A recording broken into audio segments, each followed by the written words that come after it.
hukum dunia sebentar. Biasanya begini, kalau orang pindah tempat, walaupun ada di satu alam, itu pasti butuh bekal. Dan kadang bekalnya nggak sama.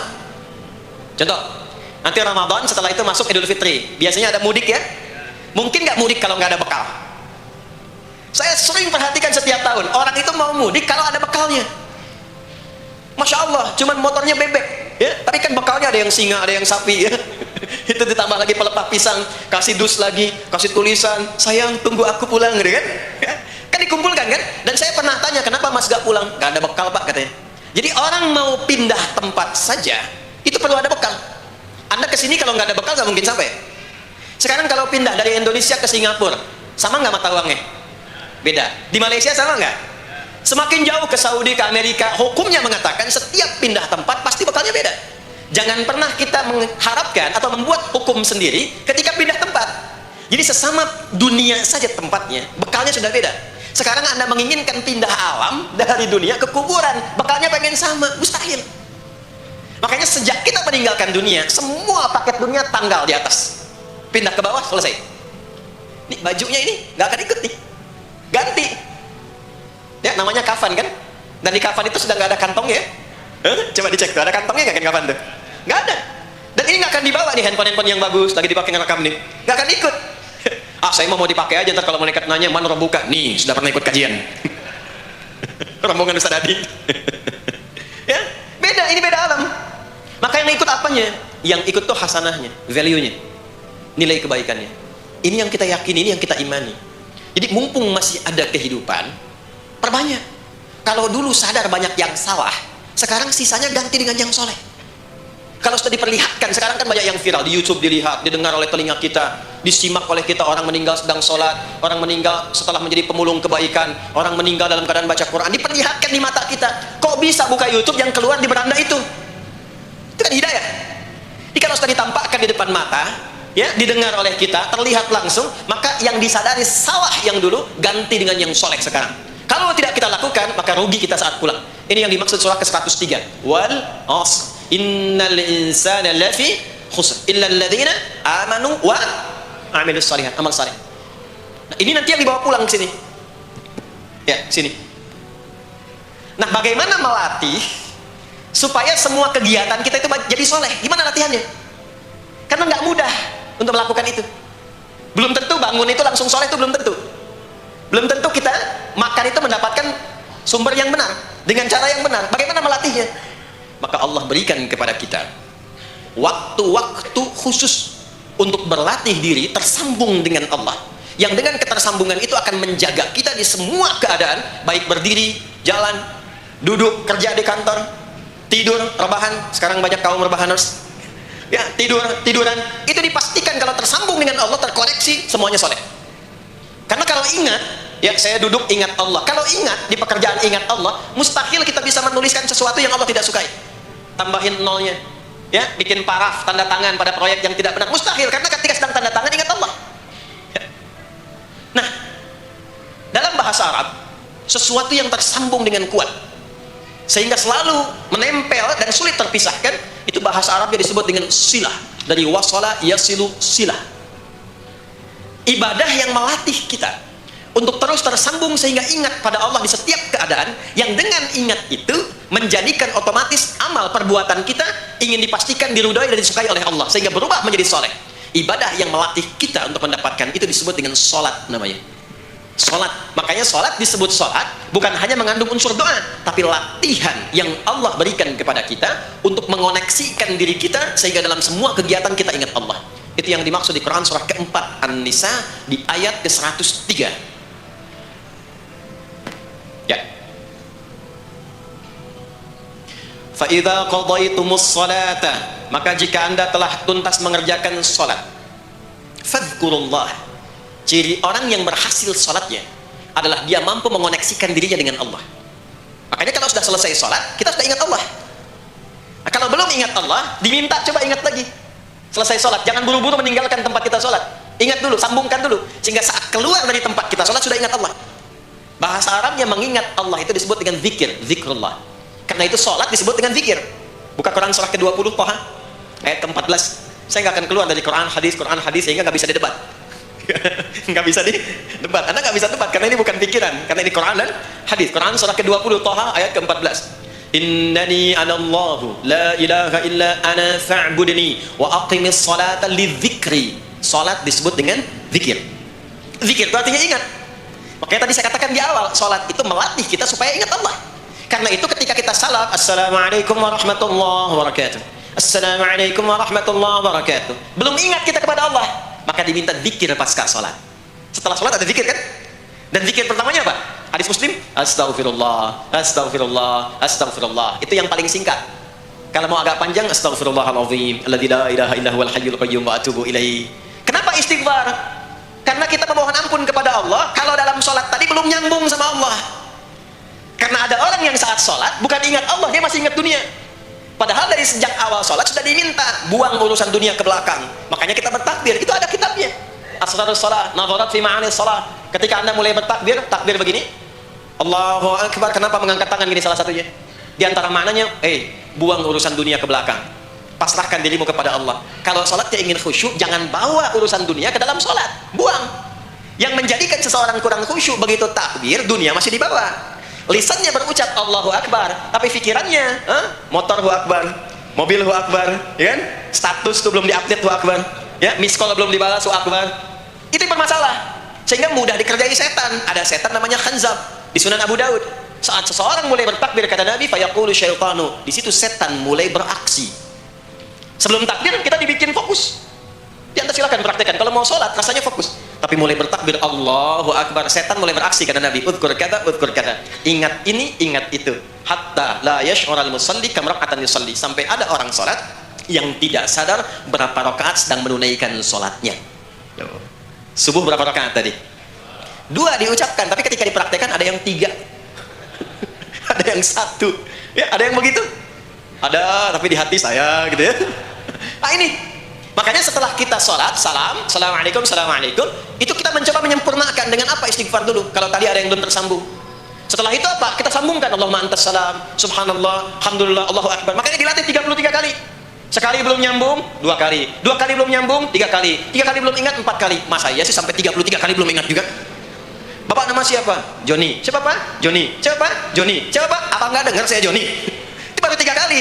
Ini kita 33 kali menyebutkan subhanallah. Masa nggak nyambung juga? Alhamdulillah 33 kali, masa nggak syukur juga?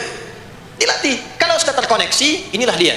Fadhkurullaha qiyama. Bangun dari sholat, bangkit, selesai sholat, mau kerja, mau kemanapun, ingat Allah. Jadi nggak ada istilahnya keluar masjid tertukar sendal, itu nggak ada.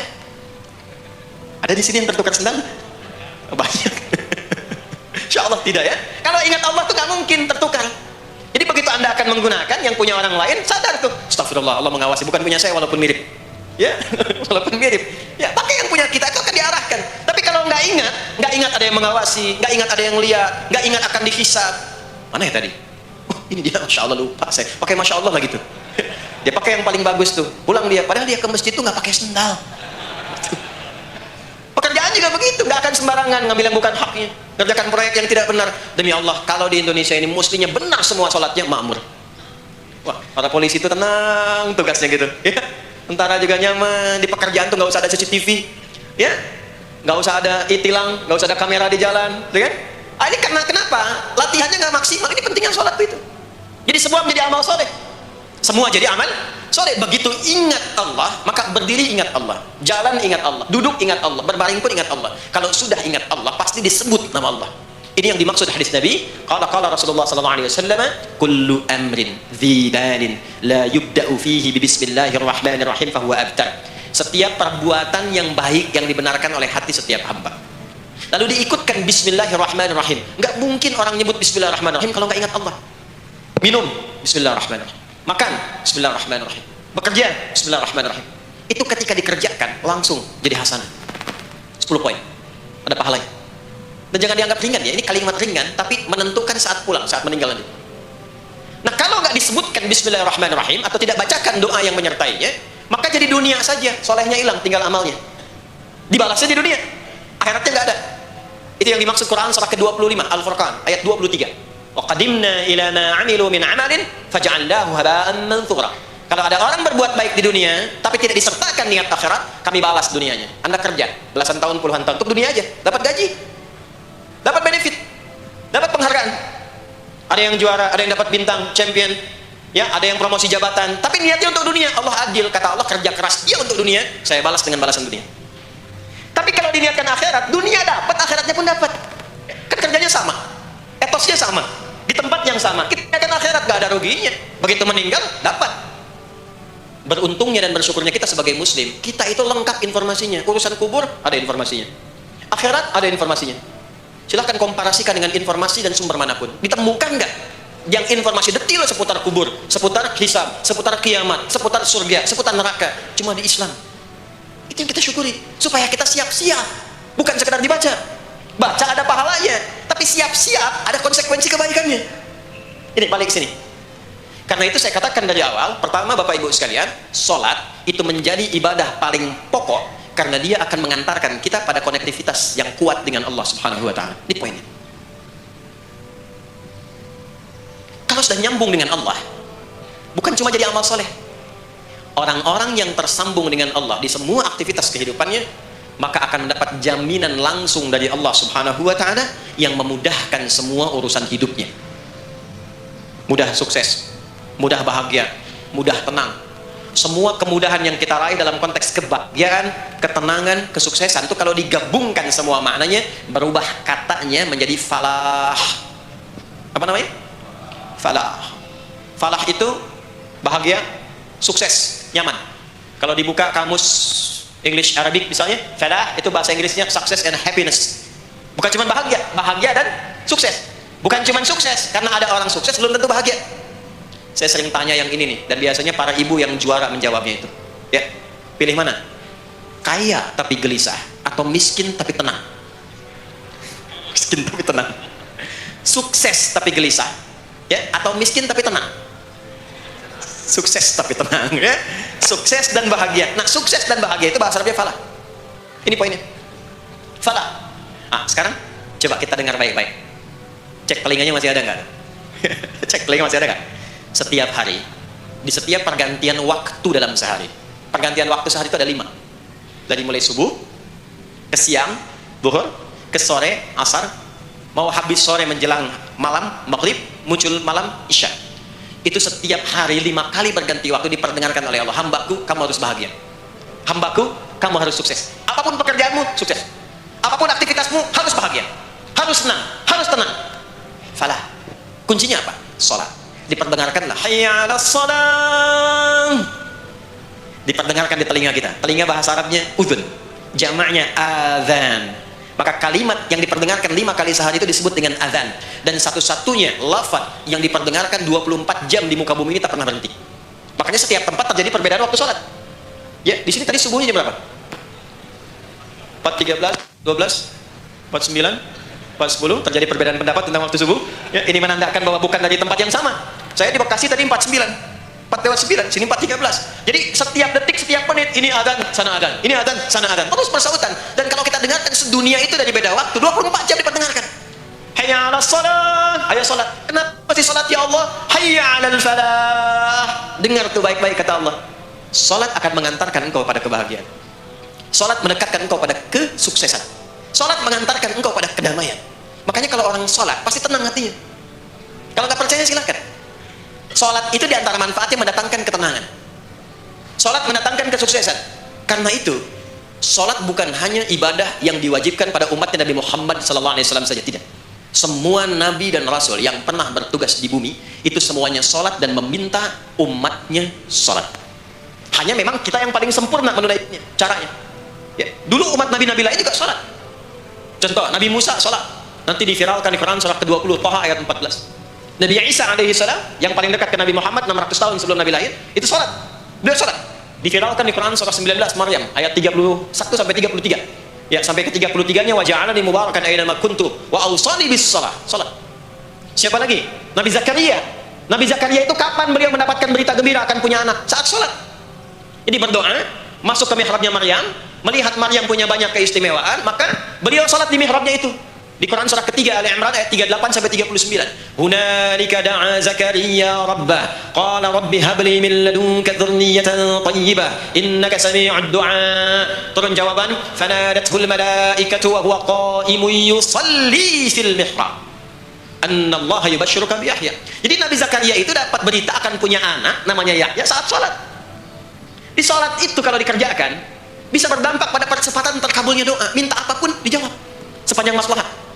Makanya nanti untuk umat Nabi Muhammad jangan tunggu, panggilan sholatnya adalah panggilan langsung dari Allah. Minta, punya masalah apa? Aku selesaikan, kata Allah. Di sholat itu bukan main-main, bukan beban, bukan sekedar kewajiban, tapi kewajiban yang dipaksa untuk membahagiakan kita. Kalau Allah nggak sayang, nggak akan disuruh sholat. Pak, Bu, itu panggilan sholat. Perhatikan panggilan pertamanya, Al-Baqarah ayat 45. Wasta'inu bis-sabri was-salah. Kata Allah, hei hambaku, kalau engkau punya masalah, sabar dulu, terima. Karena aku titipkan masalah itu kepadamu untuk meningkatkan kualitas hidupmu, bukan ingin membebanimu. Dan tidak mungkin aku uji engkau dengan masalah itu kecuali engkau mampu mengatasinya. La yukallifullahu nafsan illa wus'aha. Nah sekarang bawa itu lewat sholat, minta solusi kepada Allah, terima dulu dengan sabar. Setelah itu belajar untuk meningkatkan kualitas hidup, dan bawa lewat sholat, minta solusi. Ini ternyata saat kita menunaikan sholat itu diperintahkan oleh Allah, minta punya masalah apa. Makanya kita katakan, begitu Allah perintahkan wasta'inu bis-sabri was-shalah. Hei, kalau punya masalah terima dengan sabar, minta tolong, minta solusi kepada Allah lewat sholat. Maka ketika kita minta, kita robah kalimatnya dari wasta'inu kata perintah menjadi bentuk permohonan fi'il mudhari. Iyyaka na'budu wa iyyaka nas. Itu ketika Anda mengucapkan iyyaka na'budu wa iyyaka nasta'in, fikihnya begini, ucapkan di lisan, hadirkan dalam hati dan pikiran kita masalah apa yang sedang kita rasakan. Minta kepada Allah solusinya. Minta. Ini bukan sekedar diucapkan. Karena hadis qudsinya berbunyi begini. Hadis qudsinya. An Abi Hurairah radhiyallahu ta'ala anhu qala Rasulullah sallallahu alaihi wasallam qala Allah azza wa jalla. Allah berfirman. Saya langsung saja ke bagian kalimat iyyaka na'budunya. Idza qala al-'abdu, kalau seorang hamba berkata dalam salatnya, iyyaka na'budu wa iyyaka nasta'in. Ya Allah, sekarang hamba salat kepadamu, ibadah hanya kepadamu, seperti yang kau perintahkan. Maka hamba memohon kepadamu, ya Allah, seperti yang kau janjikan. Wa iyyaka nasta'in. Lalu hadirkan dalam benak kita, ya Allah, engkau maha tahu sebelum hamba ungkapkan. Hamba punya persoalan ini. Mohon kepadamu, ya Allah, hilangkan semua masalah itu. Berikan hamba solusi yang terbaik. Berikan hamba keberkahan darimu. Itu sekilas hadir dalam jiwa kita. Maka apa yang terjadi? Qala Allah azza wa jalla, dijawab kalimatnya itu, hadza baini wa baina 'abdi wa li 'abdi ma sa'al. Ini perjanjian antara aku dengan hambaku. Kalau hambaku benar sholatnya sampai kalimat ini, apapun yang dia mintakan sekarang, aku akan kabulkan. Sepanjang itu ada maslahat untuk dirinya. Dicontohkan itu oleh Nabi Zakaria. Beliau itu minta saat berdiri, Pak, bukan saat sujud. Dimulai dari berdiri. Nanti akumulasinya saat sujud. Itu berdiri aja, kalau benar mintanya dikabulkan. Tidak menunggu selesai sholat. Dan ada fikihnya, nggak sembarangan, ada fikihnya nanti. Ada fikihnya, ya, ada tuntunannya. Poinnya adalah, sholat itu solusi. Makanya jangankan Nabi yang tadi saya sebutkan, Nabi Ismail, itu saking pentingnya sholat, wasiat beliau yang diviralkan di Al-Quran untuk semua keluarganya, sholat.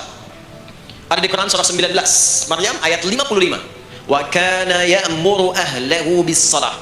Kata Allah, dan tercatat Ismail itu pernah berwasiat meminta semua keluarganya, hei, sholat.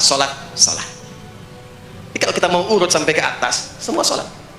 Muhammad sallallahu alaihi wasallam bin Abdullah bin Abdul Muttalib bin Hashim bin Abdul Manaf bin Qusay bin Murrah bin Kilab bin Ka'ab bin Ghalib bin Fihir bin Malik bin Nadar bin Kinana bin Khuzaimah bin Mudrikah bin Ilyas bin Nizar bin Mudar bin Ma'ad bin Adnan bin Addi bin Adri bin Muqawwam bin Nahur bin Tarikh bin Ya'rub bin Yasjub bin Nabit bin Ismail alaihi salam bin Ibrahim alaihi salam bin Azar atau bin Nahur bin Amir bin Kinan bin Arfakhshad bin Sam bin Nuh alaihi salam bin Mikhlail Matusyanab bin Kinan bin Anwas bin Thith bin Adam alaihi salam. Semua salat. Coba ulangi itu. Semua sholat. Para nabi sholat, para rasul sholat. Anda bukan nabi, bukan rasul, nggak mau sholat, dan pengen mudah hidupnya, pengen masuk surga Firdaus lagi, Anda sehat. Jadi ini pentingnya sholat itu bukan cuma kewajiban, tapi diwajibkan, dipaksa dengan wajib itu supaya bahagia, supaya falah. Makanya kalau ada panggilan azan, cara memahaminya ini falah. Oh, ini solusi saya di sini nih, kebahagiaan saya ada di sini, kesuksesan saya ada di sini. Ya, makanya ketika dipanggil oleh muadzin, hayya 'alas shalah, labbaik, siap saya. Di sini. Ini poinnya. Nah, saya sambungkan kembali, ya. Ketika seseorang dilatih lewat sholat dan sudah mulai tersambung dengan Allah Subhanahu wa Ta'ala, maksudnya ingat Allah, tertatalah semua aktivitasnya, maka berubahlah lewat sholat ini, lewat latihan ini, semua kegiatannya berubah, didorong menjadi amal soleh. Karena itu, setiap orang yang sholatnya benar, yang pertama dianugerahkan oleh Allah kepada orang sholat itu bukan dunia, tapi perubahan perilakunya menjadi lebih baik. Jadi bukan kaya dulu, ya. Abdurrahman bin Auf tuh hijrah masuk Islam, dilatih sholat, malah hartanya hilang semua dirampas. Tapi setelah itu jadi apa? Jadi orang paling kaya. Ya, Abu Bakar As-Siddiq, Utsman bin Affan, Umar bin Khattab, pertama kali masuk Islam kan latihannya sholat. Apakah langsung kaya? Jadi pemimpin? Jadi diplomat? Amr bin As bisa ekspedisi dari Afrika Utara sampai ke Syam? Tidak. Yang diberikan apa? Perubahan perilaku dulu. Dihilangkan sifat-sifat buruknya, dijaga dengan kemuliaan. Jadi dua sumber yang menjadikan manusia itu buruk dalam nafsunya itu ada dua. Di nafsu itu nanti punya dorongan untuk mengarahkan kepada yang buruk, namanya fujur. Lawannya nanti takwa. Lawannya takwa. Di Quran surah Asy-Syams surah 91 ayat 7 sampai 10, wa nafsi wa ma sawaha fa alhamaha fujuraha wa taqwaha. Nah, fujur itu nanti yang membisikkan, mengarahkan kepada hal-hal yang negatif. Itu yang ditunggangi oleh setan. Setan memberikan was-was itu ke nafsu, ke fujurnya. Alladzi yuwaswisu fi sudur. Inna, di dalam sudur ada qalbu, di dalam qalbu ada nafas, di dalam nafas ada fujur. Fujur itu yang digoda. Maka keluarlah kemudian dua hal. Yang pertama ada yang disebut dengan fahsya. Fahsya itu dorongan dari syahwat untuk berbuat yang menyimpang. Pornografi, porno aksi, LGBT, kata-kata jorok itu fahsya.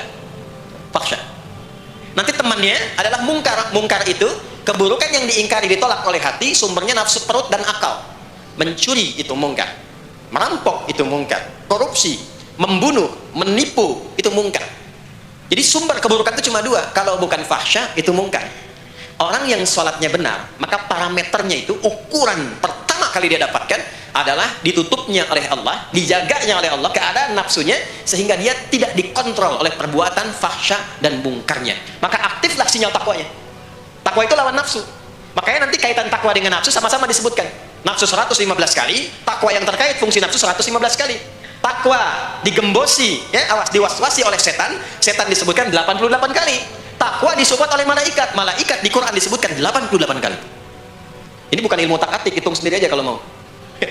Itu menarik tuh. Karena sama, kalau Anda mendengar suara adzan kan ada bisikan kan? Cepat, sudah adzan, siap-siap. Itu malaikat tuh. Tapi begitu selesai adzan, la ilaha illallah, tenang, baru adzan, belum komat. Itu setan. Terus dua-duanya tuh ya memberikan bisikan, yang satu mensupport dan seterusnya. Yang paling menarik adalah kalau sholat kita benar, maka sinyal takwa aktif. Makanya amalan takwa pertama itu sholat. Setelah beriman, amalan takwa pertama sholat. Al-Baqarah ayat 2 dan 3. Dzalikal kitabu la raiba fihi hudal lil muttaqin. Siapa muttaqin, orang takwa di situ? Ayat 3-nya, alladzina yu'minuna bil ghaibi wa yuqimunas sholat. Jadi kalau sholatnya aktif, takwanya aktif, sinyalnya aktif, sinyal itu yang akan menutup fahsya dan mungkar. Maka turunlah Quran surah ke-29 ayat ke-45. Utslu ma uhiya ilaika minal kitabi wa aqimis shalah. Kita hafal tengahnya. Innas salata tanha 'anil fahsya'i wal munkar. Maka kalau orang sholat tidak akan berbuat fahsya, tidak ada lagi yang melambai laki-laki. Allah, enggak ada. Laki-laki yang laki-laki, perempuan-perempuan. Nggak ada lagi tontonan-tontonan pornografi, yang jorok-jorok, yang kotor-kotor. Nggak ada lagi kata-kata kotor di lisan itu, karena lisannya dilatih untuk mengucapkan yang baik-baik. Allah, sami Allahu liman hamidah, subhanallah, alhamdulillah, Allahu akbar. Makanya pasca sholat itu berubah. Maaf ya, Allah tidak memberikan kepada Nabi Muhammad SAW tongkatnya Nabi Musa, mukjizatnya Nabi Isa, apalagi Nabi Ibrahim dan selainnya. Tapi Allah turunkan Al-Quran kepada Nabi Muhammad SAW, lalu dipraktekkan Quran itu pertama lewat sholat. Anda tahu apa yang terjadi? Nabi Muhammad itu diutus oleh Allah dalam lingkup masyarakat yang sangat terbelakang dan hatam kriminal. Jadi kriminalnya bukan dikerjakan, hatam. Dan nyaris tidak kenal kebaikan, makanya disebut dengan jahiliyah. Kalau Bapak Ibu tanya di zaman Nabi, ya maaf, ada pezina? Bukan cuma ada, hatam, perfeksionis zinanya. Membunuh itu, ya, mabuk, ada orang mabuk. kekinian, di zaman jahiliyah, pemabuk amatir itu 5 kali sehari mabuknya. Yang amatir. Jadi kalau baru mabuk sekali, 2 kali, itu coba-coba. Amatir itu 5 kali. Pembegal. Ya, sekarang kita dengar berita ada begal ini itu. Jahiliyah itu sekampung begal semua.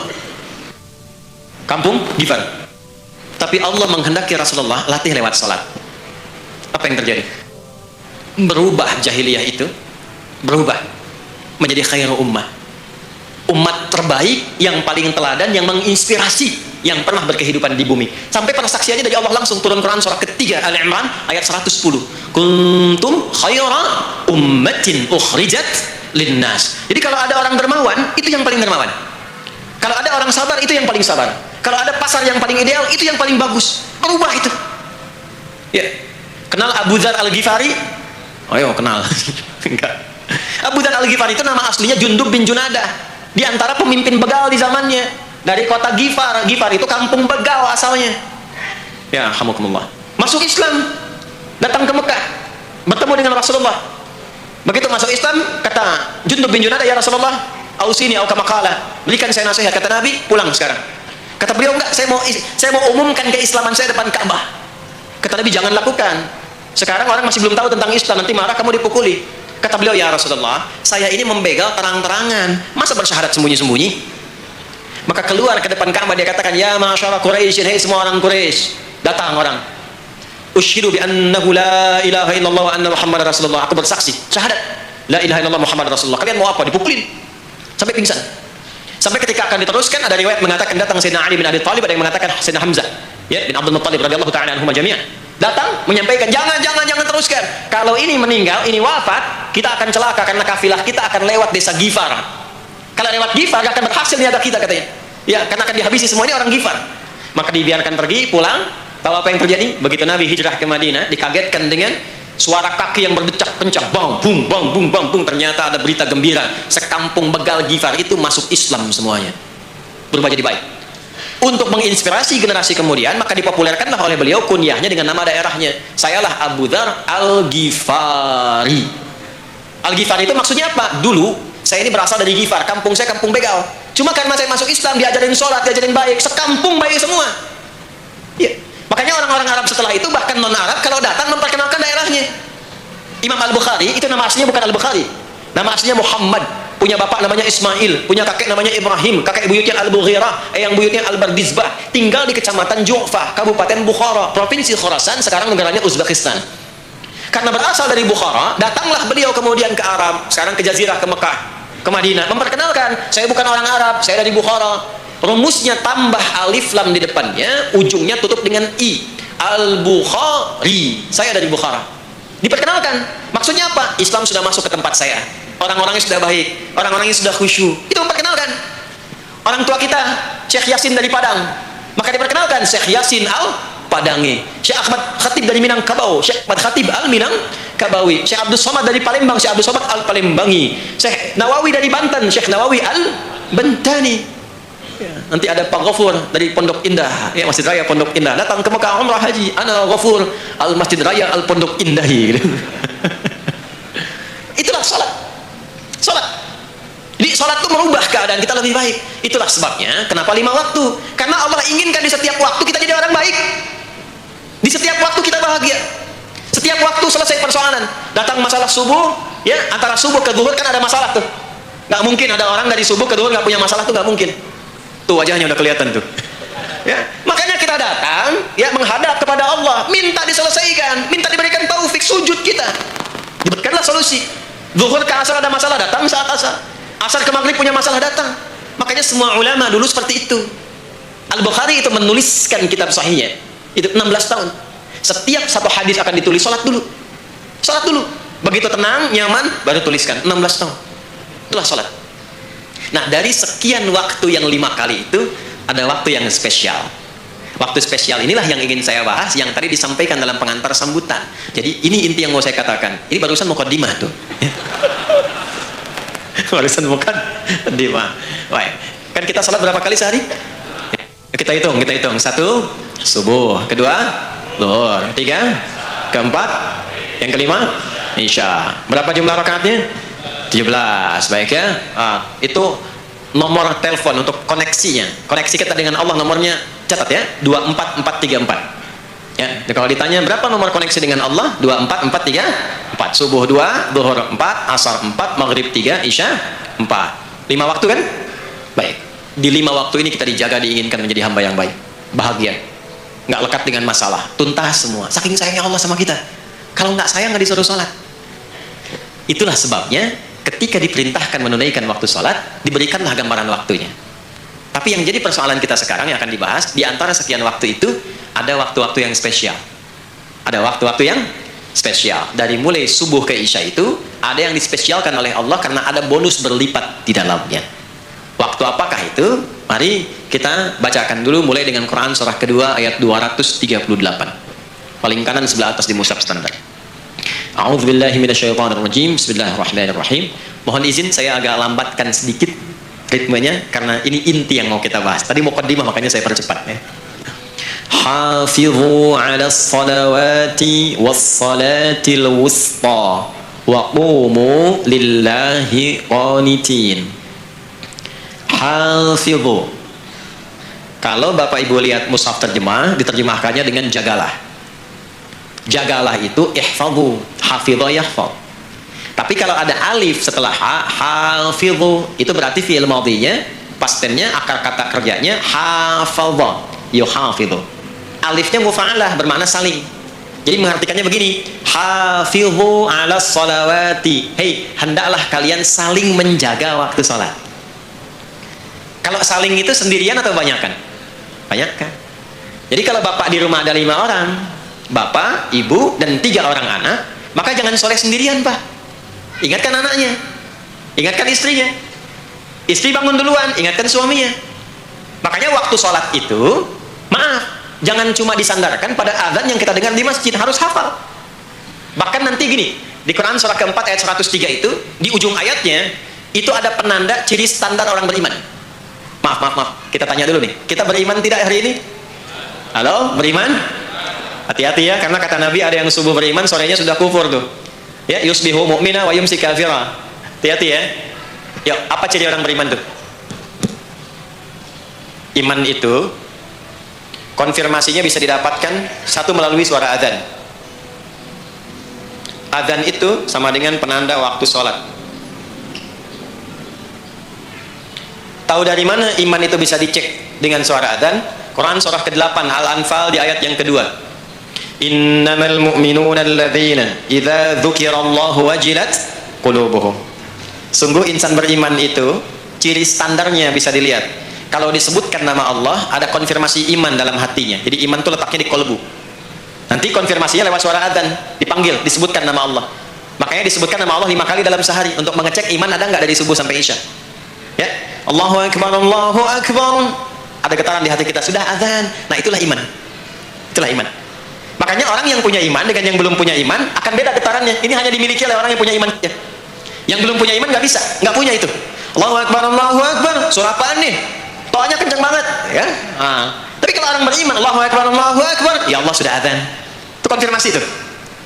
Nah, nanti semakin tinggi imannya, bahkan ada yang orang sudah menunggu sebelum tiba waktunya. Tadi subuh jam 4 lewat 13 di sini. Ada yang nunggu dari jam 3, padahal belum dipanggil. Ya, masya Allah. Di Bekasi 4 lewat 9. Allahu akbar, Allahu akbar. Adzan. Ingat dia. Nah, itu ciri beriman. Cuman imannya standar. Jadi bukan iman yang kuat. Standar. Kuat belum, lemah tidak. Allahu akbar, Allahu akbar. Jam 4 lewat 9. Jam 3 sudah bangun. Nunggu itu. Iman yang kuat. Masya Allah. Ada yang baru subuh dan nunggu isya. Kuat. Ada yang sudah qomat, sudah la ilaha illallah, belum kepanggil, dipanggil 4 lewat 9, dia baru bangun jam 9 lewat 4.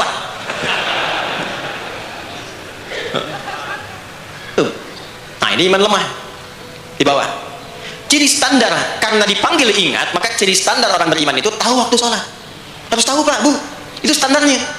Itu ada di Quran surah keempat di akhir ayat 103. Inna salata kanat 'alal mu'minina kitaban mawquta. Kalau pakai terjemah balaghah itu bunyinya begini, sungguh orang beriman itu pasti tahu waktu sholat. Nah, jadi kalau ditanya jam berapa zuhur nanti belum bisa kita jawab dengan sempurna, itu artinya apa? Imannya belum naik itu ke level standar, belum menguat. Ya, ini poinnya. Nanti kapan waktu sholat itu tiba?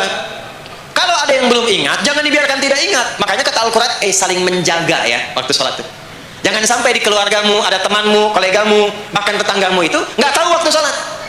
Bahkan nggak sholat, itu bahaya. Kalau memang sayang sama anak, ingatkan. Sayang istri dengan suami, ingatkan. Tanda istri beriman yang cinta dengan suaminya, tanda pertamanya ketika mengingatkan suaminya pada semua hal yang disukai oleh Allah. Begitu sebaliknya. Maka kata Al-Quran, hafidhu, saling menjaga waktu sholat. Disebutkan di situ alas sholawat. Bentuknya begini. Tulisannya alif, lam, wawu, alif, tak maftuhah begini. Alas, begini tulisannya. Karena nanti ada yang begini, ada yang begini. As-sholat, ada yang begini. Biar saja, enggak usah. Ada yang begini, tak marbutah. Seperti Al-Baqarah ayat 3. Alladzina yu'minuna bil ghaibi wa yuqimuna as-sholat. Begini tulisannya. Ada yang begini. As-sholat pakai alif, tak gini. Tapi di Al-Baqarah ayat 238 tulisannya begini.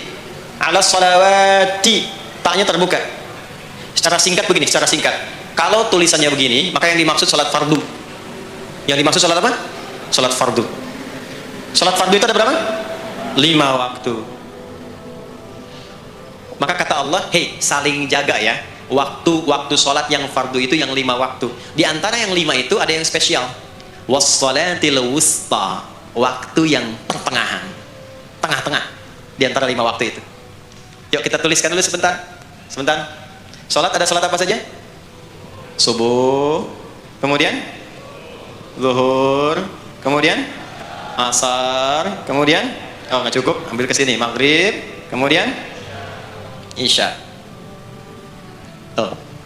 Subuh, zuhur, asar, pindah sini, maghrib, isya. Lihat rumusnya.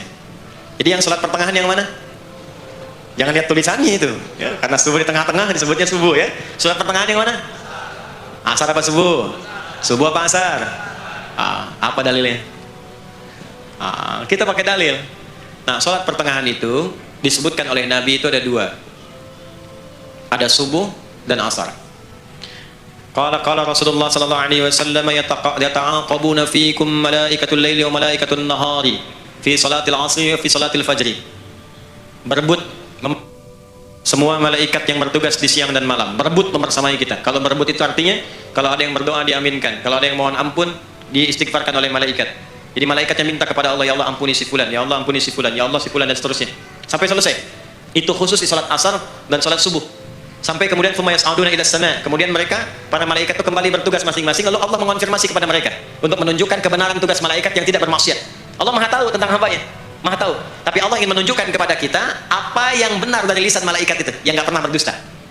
Ya, maka Allah bertanya kepada malaikat, bagaimana keadaan hambaku ketika engkau tinggalkan? Maka disampaikan oleh malaikat itu, ya Allah, aku meninggalkan hambamu si fulan, dia sedang menunaikan ibadah, dia sedang sholat kepadamu, dan khusyuk berdoa, dan seterusnya.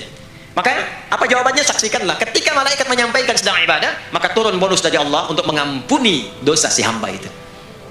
Itulah manfaatnya waktu pertengahan. Waktunya disebutkan di hadis ini asar dan subuh. Antara asar dan subuh itu masih ada yang unggul. Ada yang istimewa lagi. Apa yang istimewa? Antara asar dan subuh yang istimewa terletak di subuhnya. Jadi dari 5 waktu ini, yang pertengahan asar dan subuh, karena amal di bawah ditunjukkan untuk mendapatkan penilaian langsung dari Allah seketika dan memberikan jawaban dari apa yang kita inginkan, asar dan subuh. Tapi dibandingkan asar dengan subuh, bila keduanya dibandingkan, dua-duanya mulia. Maka subuh punya kemuliaan yang tidak dimiliki oleh asar. Ya, makanya nanti asar bisa bertemu dengan zuhur, masih ada jama', masih ada qasar. Maghrib ketemu isya, masih ada jama', ada qasar. Ya, tapi subuh nggak bisa di jama', nggak bisa di qasar. Ya. Makanya subuh letaknya jauh, ke isya jauh, ke zuhur jauh. Ya, saya mau jamaah. Ya, jama' antara isya dengan subuh biar nanti bangunnya sekalian gitu. Nggak bisa. Ya. Maghrib masih bisa dijama' dengan isya. Isya dikosor dari 4 jadi 2. Maghrib nggak bisa dikosor karena 3 nggak mungkin jadi 1,5. Ya. Zuhur udah 2, masa mau dikurangin lagi? Subuh udah 2, nggak mungkin dikurangi lagi. Maka dari itu subuh menyendiri sendiri. Nah, ada apa kemuliaan di subuh itu? Maka turunlah Quran surah ke-17 ayat 78 yang tadi saya bacakan di awal. Aqimis salata liduluki syamsi ila ghasaqil lail. Sampai sini zuhur sampai isya. Duluki syamsi tergelincir matahari itu zuhur. Sampai ghasaqil lail tiba malam itu isya. Lalu ditutup ujungnya wa qur'anal fajr. Khusus untuk subuh itu ditambahkan selain salat ada bahasa Quran di Quran sendiri. Khusus untuk subuh redaksinya ditambahkan dengan Quran. Apa itu Quran? Halo, apa itu Quran? Kalau tidak tahu cepat katakan wallahu a'lam. Apa itu Quran? Wallahu a'lam. Ada Quran, ada Al-Quran. Ada Quran, ada Al-Quran. Kalau yang disebut Al-Quran itu mutlak firman Allah. Dari mulai Al-Fatihah sampai An-Nas. Ini yang terdapat di dalam mushaf ini, di 2 jilid ini. Ya, itu Al-Quran. Kalau disebutkan Quran tanpa alif lam, maka yang dimaksudkan bacaan secara umum. Apakah itu Al-Quran, doa, istighfar, semua bacaan itu Quran. Kemuliaan sholat subuh itu dimulai sejak waktu fajar, matahari mulai keluar sinarnya untuk membelah gelapnya malam, itu sinarnya disebut dengan fajar. Nanti subuhnya saya terangkan di akhir. Sinarnya membelah kegelapan malam, fajar shadiq. Maka pada saat itu bukan hanya sholatnya yang punya keistimewaan seperti sholat asar tadi, tapi semua bacaannya langsung dijawab seketika oleh Allah Subhanahu wa taala. Dipersaksikan oleh seluruh malaikat dan dijawab langsung oleh Allah Subhanahu wa taala. Jadi kalau Anda berdoa, maaf, doanya lebih cepat terkabul kalau dipanjatkan dengan cara yang benar dan khusyuk. Kalau Anda istighfar, langsung dijawab. Kalau kita baca Quran, pahala langsung dituliskan berlipat. Itulah kemuliaan waktu fajar. Jadi Allah sendiri yang menyampaikan, bukan cuma sholat yang penting, semua bacaannya itu langsung didengar, langsung direspon, langsung dipersaksikan. Karena itu ada anjuran bahkan dari Al-Quran, dan ini dikerjakan oleh semua sahabat, saking pentingnya sholat subuh itu, waktu fajar itu, bahkan mereka bangun dan menunggu sebelum tiba fajar. Maka disitulah muncul kemudian tahajud. Maka muncullah kemudian istighfar sebelum waktu subuh. Ya, ada amalan. Ini saya mau kasih rahasia ya. Tapi tolong jaga, ini antara kita saja di sini. Ya, rahasia. Ada waktu sebelum subuh. Cuman 15 sampai 20 menit kurang lebih. Ingat ya, kalau dikonversi sekitar 15 sampai 20 menit waktunya. Namanya waktu sahar. Sahar, jamaknya ashar. Jamak itu karena setiap hari oleh Allah dikasih itu. Sahar, jamaknya ashar. Rahasianya di mana? Bapak Ibu, ini waktu yang paling cepat untuk terkabulnya doa. Anda mau minta apa saja, hadisnya qudsi. Ibadi, kata Allah, hambaku, siapapun yang bermohon sekarang aku kabulkan, yang minta aku berikan. Wa man istaghfara li ghafartu lah. Siapa yang minta ampunan, istighfar, aku ampuni dia sekarang juga. Baik. Bapak Ibu begini, saya tanya nih, kalau ditawarkan minta apa saja diberi. Ya. Terus minta ampun juga diampuni. Pilih mana? Minta apa saja diberi, mau minta apa saja atau mau minta ampunan istighfar? Pilih mana? Jujur aja, kalau ada proyek nilainya 100 miliar, ya, ada utang 1 miliar belum ditutup, terus belum minta apa saja diberikan. Pilih mana? Minta 100 miliar, potensi dikabulkan, atau minta diampuni dosa? Pilih mana? Pilih salah satu, nggak usah dua-duanya. Oh, ada tawaran dikasih 100 miliar atau diampuni dosa, pilih mana? Ampuni dosa. Pelan banget ya. Kata ibu kalau bisa dua-duanya gitu. Coba, kalau ada rumus begini, Anda disuruh memilih apakah dunia dan seisinya atau memilih ampunan Allah, maka pilih ampunan Allah. Karena nanti ada rahasia yang kedua. Banyak rahasia ini.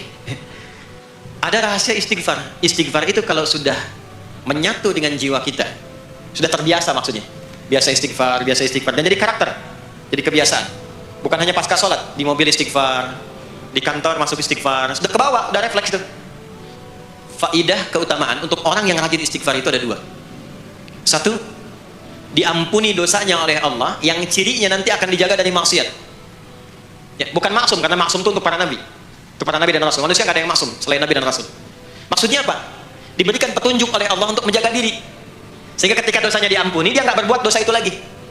Mata biasa melihat yang tidak baik, tobat, diampuni dosa mata itu, cirinya adalah mata nggak senang lihat yang nggak baik lagi. Itu dosa mata diampuni, ciri tobat diterima. Maka istighfar itu menggugurkan dosa-dosa dan menjaga kita dari perbuatan salah.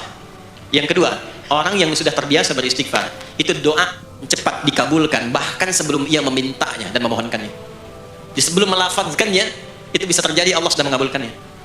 Itulah kemuliaan istighfar.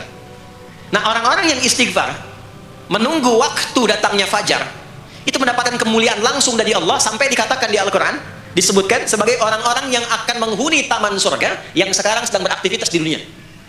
Itu ada di Quran surah ke-51 ayat 15 sampai 18. Yang istighfarnya di ayat 18. Ya, jaminan surganya ayat 15, 16, 17 tentang tahajud. Innal muttaqina fi jannatin wa 'uyun akhidhina ma atahum rabbuhum innahum kanu qabla dhalika muhsinin. 17-nya kanu qalilan minal laili ma yahja'un, bahkan nunggu waktu sahar, nunggu subuh, tahajud dulu. Kemudian 18-nya wabil ashari hum yastaghfirun. Istighfar. Sampailah tiba dia waktu fajar subuh. Ya. Itu selesai dia istighfar, dapat kesempatan subuh, salat dulu 2 rakaat. Itu saking tingginya waktu itu, nilainya kata Nabi melebihi dunia dan seisinya. Masya Allah. Makanya muncul kemudian sabda Nabi, raka'atul fajri khairum minad dunya wa ma fiha. 2 rakaat subuh. Ini daripada dunia dan seisinya. Itu asalnya di sini. Jadi memang subuh itu mesti diperjuangkan. Dan subuh itu generatornya, kalau subuh sudah bisa konsisten, yang lainnya ikut. Subuh itu kalau sudah konsisten, subuh ke masjid, jamaah, subuh jamaah, bangun tahajud, istiqamah, istighfar. Itu kalau subuhnya sudah bagus, yang lainnya ikut. Ya, makanya ada kaum yang sekarang sangat khawatir jumlah orang Islam kalau sholat subuh itu seperti sholat Jumat, sangat takut itu. Ya, ada ini viral kisahnya, saya nggak ceritakan pun Anda bisa dengar. Ya, jadi ada golongan orang Yahudi yang selalu mengamati jamaah sholat subuh umat Islam, dan dia melihat, ya, ketika mulai ramai, dia mulai katakan, kenapa Anda selalu mengamati itu? Ya, sebab kami lihat kalau jumlah jamaah subuhnya sudah seperti sholat Jumat, itulah kemakmuran, kebangkitan, dan kebaikan umat Islam akan tumbuh kembali. Jadi akan berpengaruh kepada yang lainnya. Itulah mudah-mudahan kegiatan perjuangan subuh, ya, ada pejuang subuh baik di Masjid Raya Pondok Indah, di masjid-masjid yang lainnya, memberikan keberkahan kepada kita, dan puncaknya adalah perubahan pada perilaku. Jadi kalau cuma berjuang datang subuh tapi tidak merubah perilaku, ada yang salah dengan itu semua. Ada yang tidak tepat, ada yang belum sempurna. Itu yang bisa kita sampaikan sebagai kajian pembuka kita di kesempatan kali ini. Mudah-mudahan ada manfaat yang bisa kita dapatkan. Kesimpulannya adalah salat adalah inti amalan kita yang bisa merubah alur kehidupan kita dunia dan akhirat. Salat kunci kebahagiaan, salat kunci kesuksesan, salat kunci datangnya rahmat Allah Subhanahu wa taala. 2, Allah meminta kita menunaikan salat 5 kali dalam sehari untuk memudahkan semua urusan kita di setiap waktu dalam sehari itu. Dan yang ketiga, di antara sekian 5 waktu itu ada waktu-waktu yang istimewa, yaitu asar, dan yang paling istimewa adalah subuh ataupun fajar. Mudah-mudahan kita bisa konsisten menunaikan dan menjaga waktu salat itu sampai kita pulang kepada Allah dalam keadaan husnul khatimah. Sementara itu yang disampaikan, baik, mudah-mudahan ada keberkahan dari apa yang telah disampaikan. Pasti apa yang saya sampaikan pasti ada salah, pasti ada yang kurang tepat, pasti ada yang keliru disampaikan.